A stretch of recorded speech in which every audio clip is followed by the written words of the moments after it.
ਬਿਸਮਿਲ੍ਲਾਹਿਰਰਹਿਮਾਨਿਰਰਹੀਮ ਤੇ अस्सलाम वालेकुम। ਪਾਕਿਸਤਾਨ ਦੇ ਵਿੱਚ ਬੁੱਧ ਦੀ ਦੁਪਹਿਰ ਤੇ ਅੱਜ ਦੇ ਪੰਜਾਬੀ ਵੀਲੌਗ 'ਚ ਚੜ੍ਹਦੇ ਤੇ ਲਹਿੰਦੇ ਪੰਜਾਬ ਦੇ ਸੱਜਣਾ ਤੇ ਮਿੱਤਰਾਂ, ਭੈਣਾਂ ਤੇ ਭਰਾਵਾਂ, ਮਾਵਾਂ ਤੇ ਬਜ਼ੁਰਗਾਂ ਨੂੰ ਜੀ ਆਇਆਂ ਨੂੰ।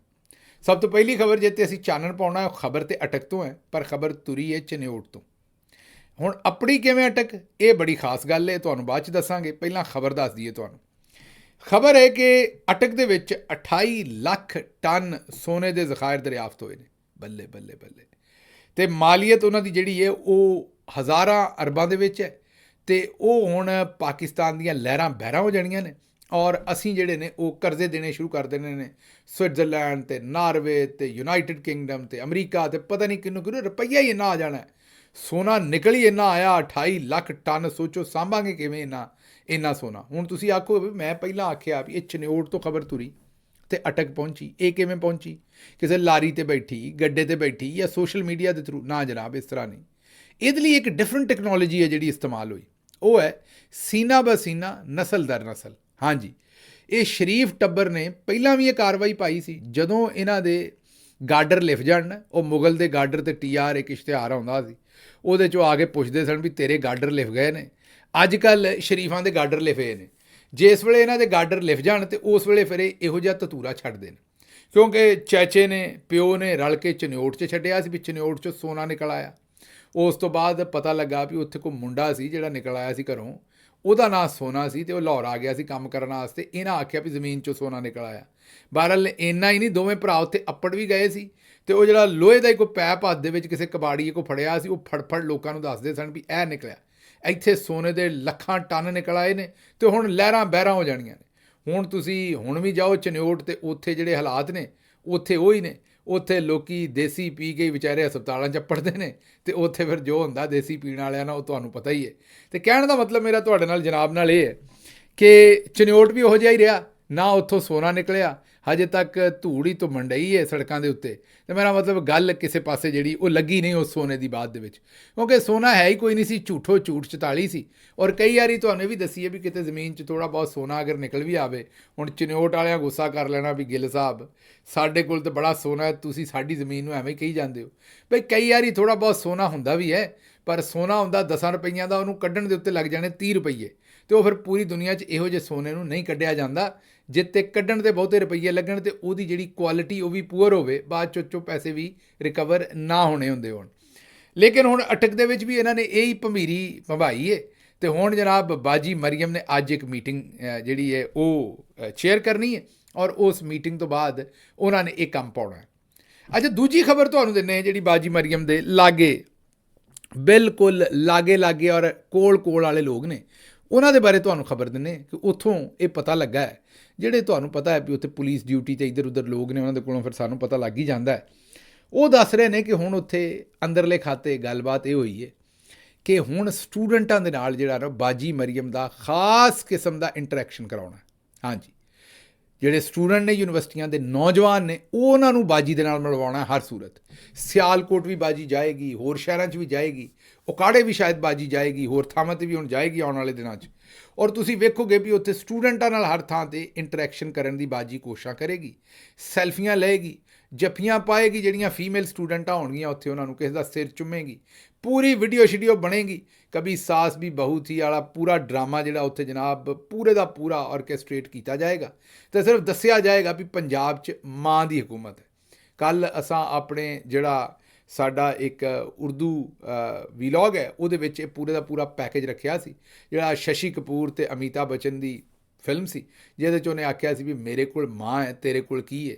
ਅਤੇ ਉਹਦੇ ਉੱਤੇ ਇੱਕ ਪੈਕੇਜ ਬਣਿਆ ਸੀ, ਉਹ ਮੇਰਾ ਖਿਆਲ 10 ਸੈਕਿੰਡ ਦਾ। ਇਹ ਜ਼ਰਾ ਸੁਣ ਲਓ। प्रॉपर्टी है, बैंक बैलेंस है, बंगला है, गाड़ी है, क्या है तुम्हारे पास? मेरे पास माँ है। ਸੁਣ ਲਿਆ ਜੀ। ਇੱਕ ਪਾਸੇ ਬਾਜੀ ਆਂਦੀ ਮੈਂ ਮਾਂ ਹੈ, ਮਾਂ ਦੀ ਹਕੂਮਤ ਹੈ, ਮਾਂ ਦੀ ਹਕੂਮਤ ਹੈ। ਦੂਜੇ ਪਾਸੇ ਉਹਨੇ ਆਖਿਆ ਵੀ ਤੇਰੇ ਕੋਲ ਕੀ ਹੈ, ਉਹਨੇ ਕਿਹਾ ਮੇਰੇ ਕੋਲ ਮਾਂ ਹੈ। ਅਤੇ ਇਹ ਹੁਣ ਜਨਾਬ ਮਾਂ ਦੀ ਹਕੂਮਤ 'ਚ ਸੋਨਾ ਵੀ ਨਿਕਲ ਆਇਆ ਅਤੇ ਮਾਂ ਦੀ ਹਕੂਮਤ ਜਿਹੜੀ ਹੈ ਹੁਣ ਅੰਮਾਂ ਜੀ ਜਿਹੜੀਆਂ ਨੇ ਸਾਰਿਆਂ ਦੇ, ਉਹ ਜਾ ਕੇ ਸਟੂਡੈਂਟਾਂ ਨੂੰ ਵੀ ਮਿਲਣਗੇ। ਕੋਸ਼ਿਸ਼ ਇਹ ਹੈ ਵੀ ਜਿਹੜੀ ਇੰਨੀ ਜਿਹੜਾ ਦਦਕਾਰ ਦਿੱਤਾ ਹੈ ਨੂਨ ਲੀਗ ਨੂੰ ਪੂਰੀ ਕੌਮ ਨੇ, ਹੁਣ ਸਟੂਡੈਂਟ ਜਿਹੜੇ ਨੇ ਉਹਨਾਂ ਨੂੰ ਕਿਸੇ ਤਰ੍ਹਾਂ ਪਾਗਲ ਬਣਾਈਏ ਅਤੇ ਉਹਨਾਂ ਨੂੰ ਆਪਣੇ ਨਾਲ ਲਾਈਏ। ਹੁਣ ਇਹਨਾਂ ਨੂੰ ਸਮਝ ਨਹੀਂ ਆਉਂਦੀ ਕਿ ਇਹ ਸ਼ਾਇਦ ਇਹ ਸਮਝਦੇ ਨੇ ਕਿ ਸਟੂਡੈਂਟ ਮੇਰਾ ਮਤਲਬ ਕੋਈ ਬੇਵਕੂਫ ਨੇ ਵਿਚਾਰੇ ਕਿ ਇਹ ਉਹਨਾਂ ਨੂੰ ਸਮਝਾਉਣਗੇ ਜਾ ਕੇ ਆਪਣੀ ਗੱਲ ਤੋਂ ਸਮਝ ਜਾਣਗੇ? ਇੰਜ ਕੁਝ ਨਹੀਂ ਹੋਣਾ। ਤੁਹਾਡੇ ਮੂੰਹ 'ਤੇ ਉਹ ਵਿਚਾਰੇ ਸ਼ਾਇਦ ਚੁੱਪ ਕੀਤੇ ਰਹਿਣ, ਉਹਨਾਂ ਨੂੰ ਅੰਦਰੋਂ ਸਾਰਾ ਹੀ ਚਾਨਣ ਹੈ ਵੀ ਤੁਸੀਂ ਪਾਕਿਸਤਾਨ ਨਾਲ ਕੀ ਕੀਤਾ ਔਰ ਕੀ ਕਰਨਾ ਚਾਹੁੰਦੇ ਸੋ। ਅੱਛਾ, ਅਗਲੀ ਖਬਰ ਜਿਹੜੀ ਤੁਹਾਡੇ ਸਾਹਮਣੇ ਰੱਖਣੀ, ਉਹ ਕੌਮੀ ਅਸੈਂਬਲੀ ਤਹਿਰੀਕ ਇਨਸਾਫ ਦੇ ਮੈਂਬਰਾਨ ਜਿਹੜੇ ਉਹ ਪੋਸਟਰਸ ਲੈ ਕੇ ਉਹਨਾਂ ਦੀ ਆਮਦ ਹੋਈ ਕੌਮੀ ਅਸੈਂਬਲੀ ਦੇ ਵਿੱਚ, ਔਰ ਇਮਰਾਨ ਖਾਨ ਔਰ ਸ਼ਹੀਦ ਜਿਹੜੇ ਕਾਰਕੁਨਾਨ ਨੇ ਉਹਨਾਂ ਦੇ ਹੱਕ ਦੇ ਵਿੱਚ ਨਾਅਰੇ ਉਹਦੇ ਉੱਤੇ ਲਿਖੇ ਸਨ, ਅਤੇ ਗੋਲੀ ਕਿਉਂ ਚਲਾਈ ਇਹ ਪੁੱਛਿਆ ਜਾ ਰਿਹਾ ਸੀ। ਅੱਛਾ, ਇਹ ਅੱਛੀ ਗੱਲ ਹੈ, ਕਰਨੀ ਚਾਹੀਦੀ। ਉਹਦੇ 'ਚ ਸਿਰਫ ਮੈਂ ਇੱਕ ਦੇਖੀ ਵੀ ਕੁਝ ਸਾਡੇ ਜਿਹੜੇ ਬੰਦੇ ਸਨ ਉਹ ਜਦੋਂ ਪੋਸਟਰ ਲੈ ਕੇ ਅੰਦਰ ਆ ਰਹੇ ਸਨ ਅਤੇ ਉਹ ਹੱਸ ਰਹੇ ਸਨ, ਮੁਸਕਰਾ ਰਹੇ ਸਨ। ਜ਼ਾਹਿਰ ਹੈ ਉਹਨਾਂ ਨੂੰ ਵੀ ਪਤਾ ਹੈ ਵੀ ਉਹ ਇਸ ਗੱਲ 'ਤੇ ਨਹੀਂ ਸੀ ਮੁਸਕਰਾ ਰਹੇ, ਜਾਂ ਤਾਂ ਉਹਨਾਂ ਨੂੰ ਸੰਗ ਆ ਰਹੀ ਸੀ ਪੋਸਟਰ ਫੜਦੇ ਹੋਇਆ, ਔਕਵਰਡ ਫੀਲ ਕਰ ਰਹੇ ਸਨ, ਮੈਨੂੰ ਨਹੀਂ ਪਤਾ, ਲੇਕਿਨ ਮੁਸਕਰਾ ਰਹੇ ਸਨ। ਅਤੇ ਉਹਨਾਂ ਵਾਸਤੇ ਮੇਰਾ ਪੈਗਾਮ ਇਹ ਕਿ ਮੁਸਕਰਾਉਣਾ ਨਹੀਂ, ਕਿਉਂਕਿ ਇਹ ਲੋਕ ਇੱਥੇ ਸ਼ਹੀਦ ਹੋਏ ਨੇ, ਬੜਾ ਸੀਰੀਅਸ ਕੰਮ ਹੈ। ਗੋਲੀ ਕਿਉਂ ਚਲਾਈ ਇਹ ਸਵਾਲ ਪੁੱਛ ਰਹੇ ਹੋ, ਹੱਥ 'ਚ ਫੜਿਆ, ਉੱਤੋਂ ਹੱਸ ਰਹੇ ਹੋਵੋਗੇ, ਕੰਮ ਖਰਾਬ ਹੋਏਗਾ। ਦੂਜੇ ਪਾਸੇ ਮੈਂ ਆਪਣੇ ਜਿਹੜੇ ਬੱਚਰ ਸਾਹਿਬ ਨੇ ਉਹ ਤਾਂ ਵਿਚਾਰੇ ਲੱਗੇ ਹੀ ਰਹਿੰਦੇ ਨੇ ਕੋਈ ਨਾ ਕੋਈ ਕੰਮ ਕਰਨ, ਜਿਹੜੇ ਮੈਂਬਰ ਜਿਹੜੇ ਪੰਜਾਬ ਅਸੈਂਬਲੀ ਵੀ ਨੇ ਅਤੇ ਓਪੋਜੀਸ਼ਨ ਲੀਡਰ ਵੀ ਨੇ, ਉਹ ਕੁਝ ਨਾ ਕੁਝ ਠੁੱਕ ਠਕਈਆ ਕਰਦੇ ਹੀ ਰਹਿੰਦੇ ਨੇ। ਲੇਕਿਨ ਉਹਨਾਂ ਕੋਲੋਂ ਮੇਰੀ ਰਿਕੁਐਸਟ ਹੈ ਵੀ ਇਹ ਜਿਹੜੇ ਸਾਡੇ ਪੰਜਾਬ ਦੇ ਵਿੱਚ 100 ਤੋਂ ਬਹੁਤੇ ਮੈਂਬਰਾਨ ਨੇ, ਇਹਨਾਂ ਨੂੰ ਕੋਈ ਧੁੱਪ ਛੁੱਪ ਲਵਾਓ ਕਿਸੇ ਵੇਲੇ, ਇਹਨਾਂ ਨੂੰ ਕੋਈ ਤੇਲ ਛਿਲ ਦਿਓ। ਮੇਰਾ ਮਤਲਬ ਹੈ ਪੁਰਾਣਾ ਸਾਈਕਲ ਜਿਹੜਾ ਨਾ ਉਹ ਵੀ ਕਾਸਟਿਕ ਸੋਡਾ ਵਿੱਚ ਪਾ ਕੇ ਅਤੇ ਗਰਮ ਪਾਣੀ 'ਚ ਉਹਨਾਂ ਧੋ ਲੈਂਦੇ ਸਨ ਅਤੇ ਉਹ ਫਿਰ ਵਾਹਵਾ ਨਵਾਂ ਜਿਹਾ ਨਿਕਲ ਆਉਂਦਾ ਸੀ। ਇਹ MPA ਚੰਗੇ ਬਣੇ ਨੇ ਇਮਰਾਨ ਖਾਨ ਦੀਆਂ ਵੋਟਾਂ 'ਤੇ ਬਹੁਤੇ ਸਾਰੇ ਲੋਕ, ਇਹ ਤਾਂ ਕਿਤੇ ਰੜਕਦੇ ਹੀ ਨਹੀਂ। ਮੇਰਾ ਮਤਲਬ ਹੈ ਇਹ ਮਤਲਬ ਇਹ ਕਾਹਦੇ ਆਸਤੇ ਨੇ ਭਾਈ ਹੋਣੀ ਸਾਰੇ? ਇਹ ਕੋਈ ਉਹ ਵਾਲੇ ਭਾਂਡੇ ਬਣ ਗਏ ਨੇ ਜਿਹੜੇ ਪਿੰਡਾਂ 'ਚ ਜਾਂਦੇ ਹੋਵੋਗੇ ਅਤੇ ਉਹ ਪੜਛੱਤੀ ਦੇ ਉੱਤੇ ਉਹ ਤੁਸੀਂ ਵੇਖੇ ਉਹਨਾਂ ਨੇ ਪੁਰਾਣੇ ਦਾਦੀ ਦੇ ਜਿਹੜੇ ਪਿੱਤਲ ਦੇ ਬਰਤਨ ਪਏ ਹੁੰਦੇ ਸਨ, ਜਿਹੜੇ ਸਿਰਫ ਉੱਤੇ ਰੱਖਣ ਨੂੰ ਹੁੰਦੇ ਸਨ, ਉਹਨਾਂ 'ਚ ਕਦੀ ਕੋਈ ਸ਼ੈ ਖਾਈ ਦੀ ਨਹੀਂ ਸੀ, ਅਤੇ ਕਿਤੇ 2 ਸਾਲਾਂ ਬਾਅਦ ਉਹਨਾਂ ਨੂੰ ਥੱਲੇ ਲਾ ਕੇ ਬਾਹਰ ਆਵਾਜ਼ ਆਉਂਦੀ ਸੀ ਵੀ ਭਾਂਡੇ ਕਲੀ ਕਰਾ ਲਓ, ਅਤੇ ਉਹ ਕਿਸੇ ਕੋਲੋਂ ਕਲੀ ਕਰਾ ਲੈਂਦੇ ਸਨ, ਉਹ ਚਮਕ ਜਾਂਦੇ ਸਨ ਅਤੇ ਫਿਰ ਉੱਤੇ ਰੱਖ ਦਿੰਦੇ ਸਨ। ਇਹ ਸਾਡੇ ਜਿਹੜੇ MPA ਨੇ, MNA ਵੀ ਖੈਰ ਖਾਸ ਕੋਈ ਨਹੀਂ ਖੁੜਕਦੇ ਜਿੰਨਾ ਖੁੜਕਣਾ ਚਾਹੀਦਾ ਹੈ, ਲੇਕਿਨ MPA ਤਾਂ ਬਿਲਕੁਲ ਹੀ ਸੌਂ ਸੂ ਗਏ ਨੇ। ਉੱਥੇ ਵੇਖੋ ਵੀ ਬਾਜੀ ਮਰੀਮ ਤੇ ਰੋਜ਼ ਅਸੀਂ ਇੱਕ ਵੀਲਾਗ ਕਰ ਦਈਦਾ ਇੱਥੋਂ। ਇਹ ਹੁਣ ਜਿਹੜੇ ਪੰਜਾਬ ਅਸੈਂਬਲੀ ਦੇ MPA ਨੇ, ਜਿੰਨੀਆਂ ਕਿ ਚਵਲਾਂ ਉੱਥੇ ਵੱਜਣ ਡਈਆਂ ਨੇ ਮਾਜ਼ਰਤ ਨਾਲ ਪੰਜਾਬ ਦੇ ਵਿੱਚ, ਜਿੰਨੀਆਂ ਵੱਜਣ ਡਈਆਂ ਨੇ ਬਹੁਤਾਤ ਦੇ ਨਾਲ ਵੱਜਣ ਡਈਆਂ। ਉੱਥੇ ਪੀਪਲਸ ਪਾਰਟੀ ਦੇ ਇੱਕ MPA ਨੇ ਪਿਛਲੇ ਦਿਨੋਂ ਤਗੜਾ ਬਿਆਨ ਦਿੱਤਾ ਹੈ ਕਿ ਇਹ ਜਿਹੜੀ ਪੂਰੀ ਪੰਜਾਬ ਹਕੂਮਤ ਹੈ ਉਹ 2 DPO ਚਲਾਉਣ ਡਏ ਨੇ, ਅਤੇ ਸਾਡਾ ਕੋਈ ਬੰਦਾ ਨਾ ਉੱਥੇ ਰੜਕਦਾ ਹੈ, ਨਾ ਗੱਲ ਕਰਦਾ, ਨਾ ਬੋਲਦਾ, ਨਾ ਇਹਤਜਾਜ ਕਰਦਾ ਹੈ। ਇਹਤਜਾਜ ਕਰਨ ਦੇ ਵੰਨ ਸਵੰਨੇ ਕੰਮ ਹੁੰਦੇ ਨੇ।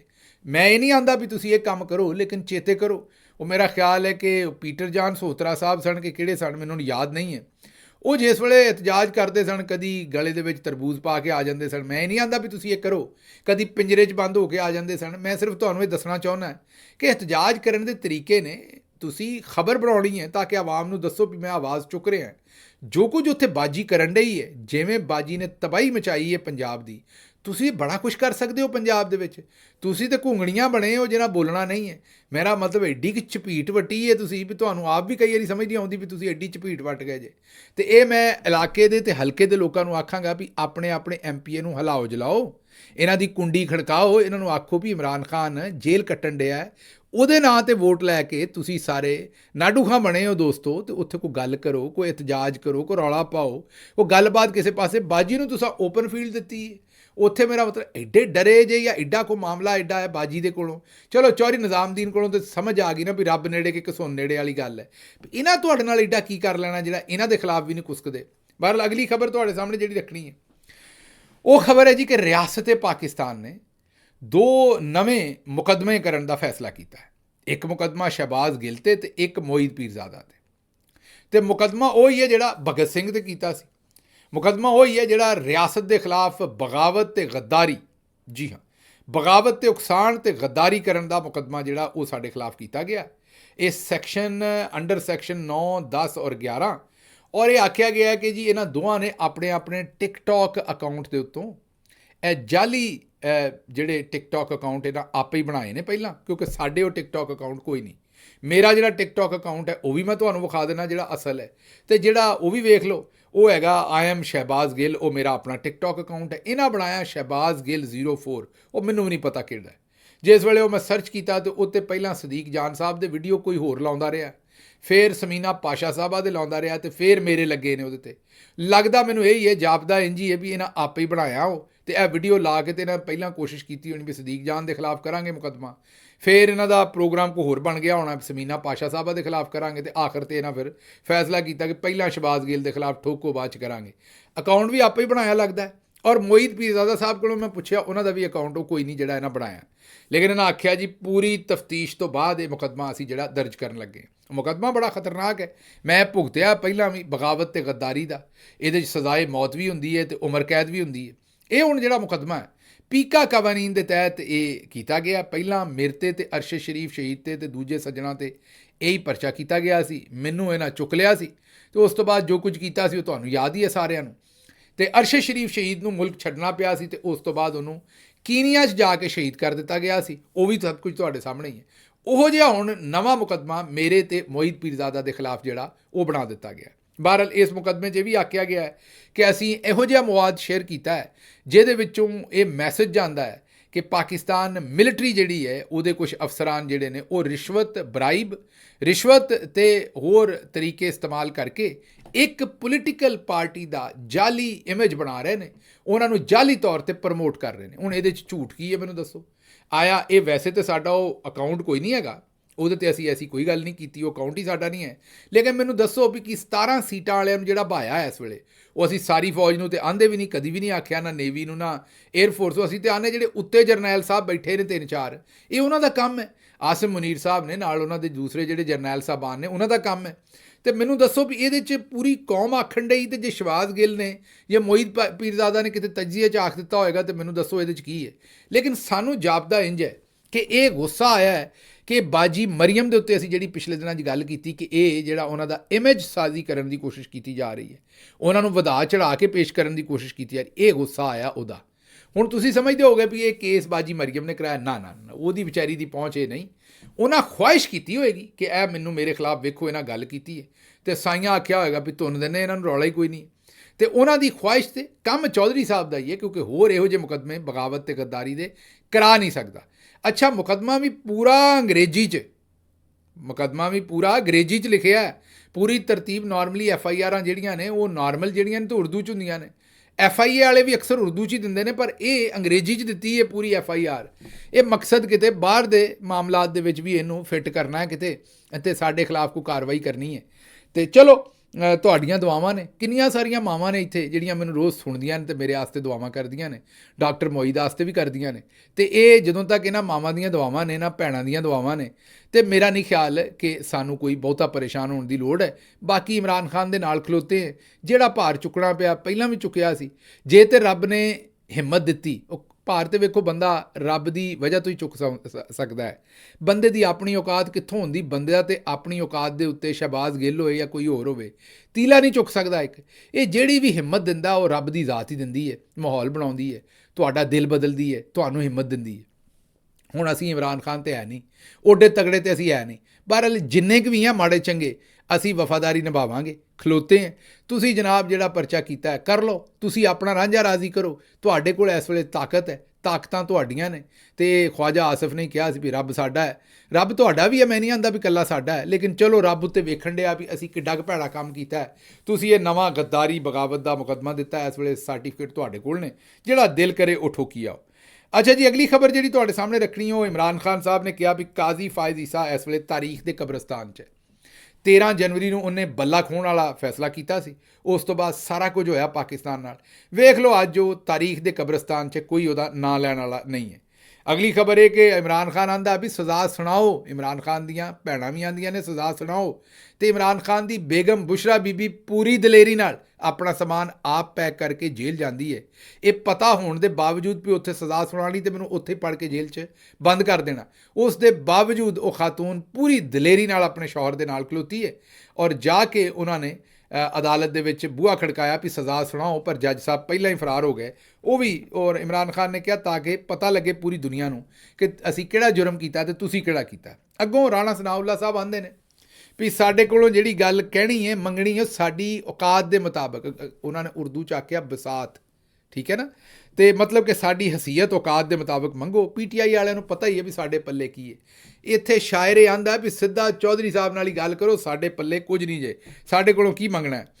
ਅੱਛਾ ਜੀ, ਅੱਗੋਂ ਜਿਹੜੇ ਆਰਮੀ ਚੀਫ ਸਾਹਿਬ ਨੇ ਉਹਨਾਂ ਦੌਰਾ ਕੀਤਾ ਪਸ਼ਾਵਰ ਦਾ, ਤੇ ਆਰਮੀ ਚੀਫ ਦੇ ਖਿਲਾਫ ਤਲਤ ਹੁਸੈਨ ਸਾਹਿਬ, ਹਾਂਜੀ ਉਹ ਜਿਹੜੇ ਜਾਲੀ ਸ਼ਾਹ ਸਾਹਿਬ ਬਣੇ ਫਿਰਦੇ ਨੇ ਪਾਕਿਸਤਾਨ ਦੇ ਵਿੱਚ, ਸੈਯਦ ਤਲਤ ਹੁਸੈਨ ਸਾਹਿਬ ਲਿਖਦੇ ਨੇ, ਜਾਪਦੇ ਕਿਸੇ ਪਾਸਿਓਂ ਨਹੀਂ, ਨਾ ਕਰਤੂਤਾਂ ਤੋਂ, ਨਾ ਸ਼ਕਲ ਮੋਮਨਾ ਹੈ ਤੇ ਨਾ ਕਰਤੂਤ ਮੋਮਨਾ ਹੈ, ਬਹਰਹਾਲ ਉਹ ਜਾਪਦੇ ਕਿਤੇੋਂ ਨਹੀਂ।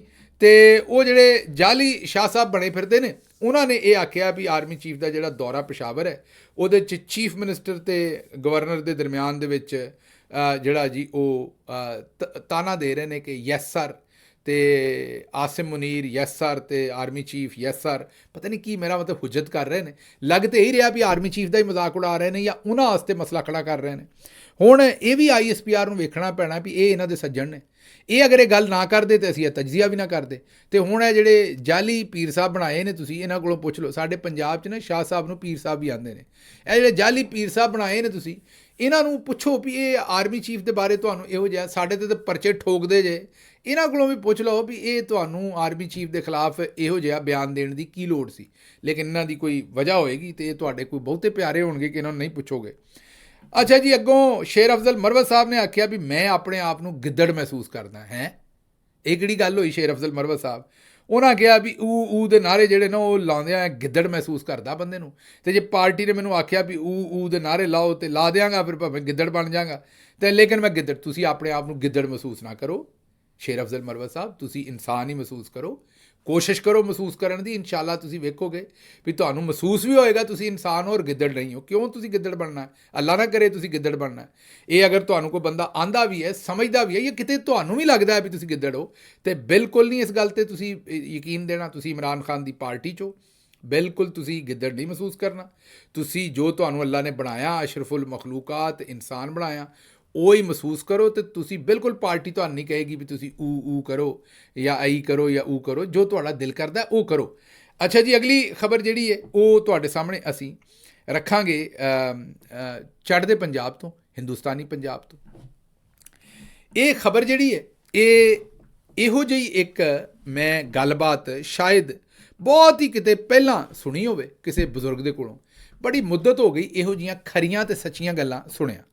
ਇਹਨਾਂ ਦਾ ਨਾਂ ਹੈ ਜਤਿੰਦਰ ਪੰਨੂ ਸਾਹਿਬ। ਹਾਂਜੀ, ਜਤਿੰਦਰ ਪੰਨੂ ਸਾਹਿਬ ਜਿਹੜੇ ਨੇ ਅਖਬਾਰ ਨਵੀਸ ਨੇ ਚੜ੍ਹਦੇ ਪੰਜਾਬ ਦੇ, ਮੇਨ ਇੰਡੀਅਨ ਪੰਜਾਬ ਦੇ, ਔਰ ਟੈਲੀਵਿਜ਼ਨ ਦੇ ਉੱਤੇ ਵੀ ਤਬਸਰਾ ਕਰਦੇ ਨੇ, ਤੇ ਬੜਾ ਹੀ ਸੋਹਣਾ ਬੋਲੇ ਨੇ। ਇਹ ਕਿਸੇ ਕਾਲਜ ਜਾਂ ਯੂਨੀਵਰਸਿਟੀ ਦੇ ਵਿੱਚ ਕਿਸੇ ਕਨਵੋਕੇਸ਼ਨ ਵਾਸਤੇ ਇਹਨਾਂ ਨੂੰ ਸੱਦਿਆ ਗਿਆ ਸੀ। ਉੱਥੇ ਜਿਹੜੀਆਂ ਇਹਨਾਂ ਨੇ ਗੱਲਾਂ ਕੀਤੀਆਂ ਨੇ ਉਹ ਸੋਨੇ ਦੇ ਵਿੱਚ ਜਾਂ ਹੀਰਿਆਂ 'ਚ ਤੋਲਣ ਦੇ ਬਰਾਬਰ ਨੇ। ਇਹ ਇਹਨਾਂ ਦੀ ਜ਼ਰਾ ਗੱਲਬਾਤ ਸੁਣੋ। ਬੇਟਾ, ਤੁਹਾਡੀ ਮਿਹਰਬਾਨੀ ਤੁਸੀਂ ਬੁਲਾਇਆ, ਪਰ ਮੈਂ ਖੁਸ਼ੀ ਤੇ ਮਾਣ ਨਹੀਂ ਮਹਿਸੂਸ ਕਰ ਰਿਹਾ। ਮੈਂ ਇੱਕ ਸ਼ਰਮ ਦਾ ਅਹਿਸਾਸ ਲੈ ਕੇ ਤੁਹਾਡੇ ਸਾਹਮਣੇ ਪੇਸ਼ ਹੋ ਰਿਹਾ। ਉਹ ਸ਼ਰਮ ਕਿਹੜੀ ਗੱਲ ਦੀ ਹੈ ਕਿ ਜਿਹੜੀ ਸਾਡੇ ਬਾਪ ਦਾਦੇ ਪੜਦਾਦੇ ਨੇ ਸਾਨੂੰ ਵਿਰਾਸਤ ਦਿੱਤੀ ਸੀ, ਉਹ ਅਸੀਂ ਤੁਹਾਡੇ ਵਾਸਤੇ ਸਾਂਭ ਕੇ ਨਹੀਂ ਰੱਖ ਸਕੇ। ਜਦੋਂ ਅਸੀਂ ਛੋਟੇ ਸੀ, 8 ਫੁੱਟ ਤੇ ਖੂਹ ਚੋਂ ਪਾਣੀ ਨਿਕਲ ਆਉਂਦਾ ਸੀ, ਹੁਣ 350 ਫੁੱਟ ਤੇ ਚਲਾ ਗਿਆ। ਤੁਹਾਡੇ ਬੱਚੇ ਅੱਗੋਂ ਕੀ ਕਰਨ?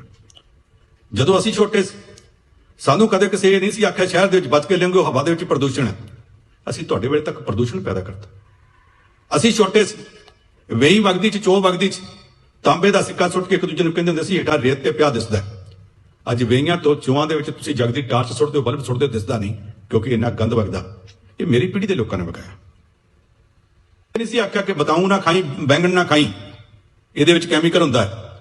ਹੁਣ ਮੈਂ ਆਰਮੀ ਵਾਲਿਆਂ ਦੇ ਡਾਈਟੀਸ਼ੀਅਨ ਦੇ ਉਹਨਾਂ ਦੇ ਰਿਫਰੈਸ਼ਰ ਕੋਰਸ ਦੇ ਦਿਨਾਂ 'ਚ ਗਿਆ, ਤੇ ਉਹਨਾਂ ਦੇ ਡਾਈਟੀਸ਼ੀਅਨ ਨੇ ਆਰਮੀ ਦੇ ਨਹੀਂ ਆਖਿਆ ਕਿ ਅਸੀਂ ਸਾਰਿਆਂ ਨੂੰ ਇਹ ਸੁਜੈਸਟ ਕਰਦੇ ਹਾਂ ਬਾਜ਼ਾਰ ਜਾਣਾ, ਵੇਖ ਕੇ ਬੈਂਗਣ ਉਹ ਚੁੱਕਿਓ ਜਿਹਨੂੰ ਕੀੜਾ ਲੱਗਾ ਹੋਵੇ, ਕੀੜੇ ਵਾਲਾ ਹਿੱਸਾ ਕੱਟ ਦਿਓ, ਬਾਕੀ ਖਾ ਲਿਓ। ਜਿਹਨੂੰ ਕੀੜਾ ਨਹੀਂ ਲੱਗਾ ਉਹ ਸਿਰਫ ਕੈਮੀਕਲ ਆ, ਤੇ ਜਿਹੜੇ ਬੈਂਗਣ ਦੇ ਵਿੱਚ ਕੀੜਾ ਹੈ ਜੋ ਕੀੜੇ ਨੂੰ ਜਿੰਦਾ ਰੱਖ ਸਕਦਾ ਤੇ ਤੁਹਾਨੂੰ ਵੀ ਰੱਖ ਲਏਗਾ, ਇਹ ਵੀ ਦਿਨਾਉਣੇ ਸੀ। ਮੈਂ ਬਚਪਨ ਦੇ ਵਿੱਚ ਇਹ ਸੁਣਦਾ ਸੀ ਫਲਾਨਾ ਬੜਾ ਬੇਈਮਾਨ ਹੈ, ਫਿਰ ਲੋਕਾਂ ਨੇ ਕਹਿਣਾ ਬੰਦ ਕਰਤਾ।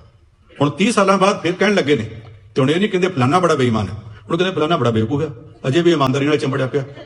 ਇਹ ਸਾਰਾ ਕੁਝ ਸਿਰ ਪਰ ਨੇ ਕਦੋਂ ਹੋਇਆ? ਉਦੋਂ ਹੋਇਆ ਜਦੋਂ ਮੇਰੀ ਪੀੜ੍ਹੀ ਵਿਕਾਸ ਕਰ ਰਹੀ ਸੀ।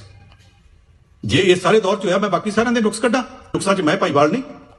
ਜਦੋਂ ਇਹਨਾਂ 30-35 ਸਾਲਾਂ 'ਚ ਆ ਸਾਰੇ ਗੁਨਾਹ ਹੋਏ ਨੇ, ਔਰ ਇਹ ਗੁਨਾਹ ਤੁਹਾਡੇ ਖਿਲਾਫ ਅਸੀਂ ਕੀਤੇ ਨੇ, ਮੇਰੀ ਪੀੜ੍ਹੀ ਨੇ ਕੀਤੇ ਨੇ। ਮੇਰੀ ਪੀੜ੍ਹੀ ਦੇ ਲੋਕ ਜਦੋਂ ਇਹ ਪਾਪ ਕਰਦੇ ਪਏ ਸੀ, ਇਹਦੇ ਵਿੱਚ 0.1%, 0.01%, 0.0001% ਕੁਝ ਨਾ ਕੁਝ ਹਿੱਸਾ ਤੇ ਗੁਨਾਹ ਕਰਨ ਦੇ ਵਿੱਚ ਮੇਰਾ ਵੀ ਹੈਗਾ ਨਾ। ਇਸ ਕਰਕੇ ਜਦੋਂ ਮੈਂ ਤੁਹਾਡੇ ਕੋਲ ਆਉਣਾ, ਮੈਂ ਤੁਹਾਨੂੰ ਨਹੀਂ ਵੇਖਦਾ, ਮੈਂ ਤੁਹਾਡੇ ਵਿੱਚੋਂ ਆਪਣੇ 2 ਬੱਚੇ ਵੇਖਦਾ। ਮੈਂ ਉਦੋਂ ਸੋਚਦਾ ਕਿ ਇਸ ਪੀੜ੍ਹੀ ਦੇ ਵਾਸਤੇ ਅਸੀਂ ਛੱਡਿਆ ਕੀ, ਅਸੀਂ ਇਸ ਵਿਰਾਸਤ ਨੂੰ ਬਹੁਤ ਖਰਾਬ ਕਰਤਾ। ਇਸੇ ਗੱਲ ਤੇ ਆ ਕੇ ਮੈਂ ਆਪਣੀ ਗੱਲ ਖਤਮ ਕਰਨੀ ਹੈ ਕਿ ਬੇਟਾ ਕੋਸ਼ਿਸ਼ ਕਰਿਓ ਕਿ ਜਿੰਨਾ ਕੁ ਹੋ ਸਕੇ ਸਮਾਜ ਦਾ ਗੰਦ ਸਾਫ਼ ਕੀਤਾ ਜਾ ਸਕੇ। ਤੇ ਸਾਡੇ ਵਿੱਚੋਂ ਜਿਹੜੇ ਕਹਿੰਦੇ ਮੈਥੋਂ ਨਹੀਂ ਕੀਤਾ ਜਾਣਾ, ਮੇਰੇ ਕੋਲ ਟਾਈਮ ਨਹੀਂ, ਮੇਰੀ ਸਮਰੱਥਾ ਨਹੀਂ, ਉਹਨਾਂ ਸਾਰਿਆਂ ਨੂੰ ਮੇਰੀ ਇੱਕੋ ਇੱਕ ਬੇਨਤੀ ਹੈ ਕਿ ਬੇਟਾ ਸਾਫ਼ ਕਰਿਓ। ਇਸ ਕਰਕੇ ਸਾਫ਼ ਕਰਿਓ ਕਿ ਅਸੀਂ ਕਿਸੇ ਦੇ ਕਰਜ਼ਦਾਰ ਹਾਂ। ਪਹਿਲਾਂ ਲੋਕੀ ਕਹਿੰਦੇ ਹੁੰਦੇ ਸੀ ਥਾਣੇ ਕਚਹਿਰੀਆਂ ਥਾਣੇ 'ਚ ਝੂਠ ਬੋਲ ਲਈਦਾ, ਅਦਾਲਤ ਵਿੱਚ ਨਹੀਂ ਬੋਲੀਦਾ, ਸਹੁੰ ਖਾਣੀ ਪੈਂਦੀ ਹੈ। ਹੁਣ ਲੋਕੀ ਅਦਾਲਤ ਵਿੱਚ ਗੁਟਕੇ ਤੇ ਹੱਥ ਰੱਖ ਕੇ, ਗੀਤਾ ਤੇ ਹੱਥ ਰੱਖ ਕੇ ਸਹੁੰ ਖਾ ਕੇ ਝੂਠ ਬੋਲਦੇ। ਫਿਰ ਕਹਿੰਦੇ ਪੰਚਾਇਤ 'ਚ ਨਹੀਂ ਝੂਠ ਬੋਲੀਦਾ, ਬੋਲਣ ਲੱਗ ਪਿਆ। ਫਿਰ ਕਹਿੰਦੇ ਧਰਮ ਸਥਾਨ 'ਚ ਨਹੀਂ ਬੋਲੀਦਾ। ਅੱਜ ਕੱਲ੍ਹ ਧਰਮ ਸਥਾਨਾਂ ਵਿੱਚ ਵੀ ਝੂਠ ਬੋਲਿਆ ਜਾਣ ਲੱਗ ਪਿਆ। ਪਰ ਇੱਕ ਥਾਂ ਰਹਿ ਗਈ ਜਿੱਥੇ ਅਜੇ ਅਸੀਂ ਝੂਠ ਨਹੀਂ ਬੋਲ ਸਕਦੇ। ਉਹ ਥਾਂ ਕਿਹੜੀ ਹੈ? ਕੱਲ ਸਵੇਰੇ ਜਦੋਂ ਮੈਂ ਸੁੱਤਾ ਉੱਠਾਂਗਾ, ਸਭ ਤੋਂ ਪਹਿਲਾਂ ਬਾਥਰੂਮ ਜਾ ਕੇ ਪਾਣੀ ਦੀ ਚੁਲੀ ਲੈ ਕੇ ਆਪਣੇ ਚਿਹਰੇ ਤੇ ਮਾਰਾਂਗਾ। ਫਿਰ ਮੈਂ ਸ਼ੀਸ਼ੇ ਉੱਤੇ ਝਾਕਾਂਗਾ। ਅੰਮ੍ਰਿਤ ਵੇਲੇ ਉਹ ਸ਼ੀਸ਼ੇ ਦੇ ਵਿੱਚੋਂ 2 ਅੱਖਾਂ ਮੇਰੇ ਵੱਲ ਝਾਕਣਗੀਆਂ। ਉਹ 2 ਅੱਖਾਂ ਮੇਰੇ ਸਰੀਰ ਦੀਆਂ ਅੱਖਾਂ ਨਹੀਂ, ਉਹ 2 ਅੱਖਾਂ ਮੇਰੀ ਜ਼ਮੀਰ ਦੀਆਂ ਅੱਖਾਂ। ਮੈਂ ਸਾਰੀ ਦੁਨੀਆ ਦੇ ਕੋਲ ਝੂਠ ਬੋਲ ਸਕਦਾ। ਮੈਂ ਨਰਿੰਦਰ ਮੋਦੀ ਤੇ ਕੈਪਟਨ ਅਮਰਿੰਦਰ ਸਿੰਘ ਕੋਲ ਝੂਠ ਬੋਲ ਸਕਦਾ। ਮੈਂ ਡੋਨਲਡ ਟਰੰਪ ਤੇ ਵਲਾਦੀਮੀਰ ਪੁਤਿਨ ਦੇ ਕੋਲ ਝੂਠ ਬੋਲ ਸਕਦਾ। ਮੈਂ ਗੁਰਦੁਆਰੇ ਤੇ ਮੰਦਿਰ 'ਚ ਝੂਠ ਬੋਲ ਸਕਦਾ। ਪਰ ਜਦੋਂ ਉਹਨਾਂ 2 ਅੱਖਾਂ ਨੇ ਆਖਿਆ, ਕੱਲ ਕੀ ਕੀਤਾ ਸੀ? ਮੈਂ ਉਹਨਾਂ 2 ਅੱਖਾਂ ਦੇ ਸਾਹਮਣੇ ਝੂਠ ਨਹੀਂ ਬੋਲ ਸਕਦਾ, ਨਾ ਤੁਹਾਡੇ ਤੋਂ ਬੋਲਿਆ ਜਾਣਾ। ਜੇ ਤੁਸੀਂ ਇਹ ਨਹੀਂ ਚਾਹੁੰਦੇ ਕਿ ਕੱਲ ਸਵੇਰੇ ਉੱਠ ਕੇ ਅੰਮ੍ਰਿਤ ਵੇਲੇ ਆਪਣੀ ਜ਼ਮੀਰ ਦੇ ਸਾਹਮਣੇ ਸ਼ਰਮਿੰਦਾ ਹੋਣਾ ਪਵੇ, ਤੇ ਫਿਰ ਕੋਸ਼ਿਸ਼ ਕਰਿਓ ਅਸੀਂ ਗੰਦ ਸਾਫ਼ ਕਰੀਏ। ਤੇ ਜਿਹੜੇ ਤੁਹਾਡੇ ਚੋਂ ਕਹਿੰਦੇ ਆ ਕਿ ਅਸੀਂ ਗੰਦ ਸਾਫ਼ ਕਰਨ ਜੋਗੇ ਨਹੀਂ, ਸਾਡੇ ਕੋਲ ਵਕਤ ਨਹੀਂ, ਸਾਡੇ ਕੋਲ ਸਮਰੱਥਾ ਨਹੀਂ, ਕਿਤੇ ਬਾਹਰ ਜਾਣ ਦੀ ਲੋੜ ਨਹੀਂ, ਆਪੋ ਆਪਣੀ ਜ਼ਮੀਰ ਨਾਲ ਇੱਕ ਗੱਲ ਦਾ ਪਰਨ ਕਰੋ ਕਿ ਜੇ ਗੰਦ ਸਾਫ਼ ਕਰਨ ਜੋਗੇ ਨਹੀਂ ਤੇ ਅੱਜ ਤੋਂ ਬਾਅਦ ਤੁਹਾਡੇ ਚੋਂ ਕਿਸੇ ਦਾ ਨਾਂ ਗੰਦ ਪਾਉਣ ਵਾਲਿਆਂ 'ਚ ਨਹੀਂ ਹੋਣਾ ਚਾਹੀਦਾ। ਤੁਹਾਡਾ ਸਾਰਿਆਂ ਦਾ ਬਹੁਤ ਬਹੁਤ ਧੰਨਵਾਦ। ਸੁਣ ਲਈ ਜੇ। ਮੈਨੂੰ ਹੁਣ ਇੱਥੋਂ ਦਿਓ ਇਜਾਜ਼ਤ। ਤੇ ਰੱਬ ਰੱਖਾ।